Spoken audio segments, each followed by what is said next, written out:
শুভ দুপুর বন্ধুরা। তো দুপুরে আজকে প্রথমে আছে এই যে পেঁয়াজ, আর আছে পটল ভাজা, আর আছে ডাল সেদ্ধ। এটা কি ডাল পাতুরি? তো ডাল পাতুরি আছে, আর আছে বেগুন, আলু আর সব রকম সবজি দিয়ে একটা সবজি। এই যে একদম সবজি, হ্যাঁ, চচ্চড়ির মতন, তাই তো? বেগুন, আলু, বিনস কড়াই আছে, সব সবজি দিয়ে একটা সবজি হয়েছে, আর আছে মাংস, লাল লাল ঝোল ঝোল। এটা আমার ফেভারিট। আমি মেটে দেবো একটু। হ্যাঁ মেটে দাও।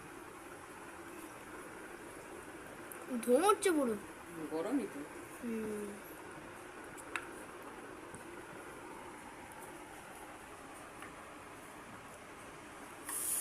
এই হচ্ছে আজকে দুপুরের খাওয়ার।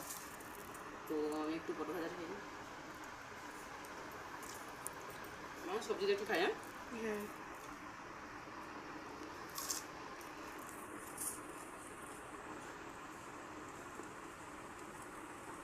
সবজিটা অবশ্যই ভালো হয়েছে। তো আমাদের তো খাওয়া শেষ হয়ে গেল। তো তোমরা সবাইকে কী যে ভাত খাচ্ছ একটু কমেন্টে জানাবে। টাটা সবাইকে, দুপুরে খাওয়ার শেষ, তাই তো? কেমন হয়েছে? খুব ভালো হয়েছে। হুম।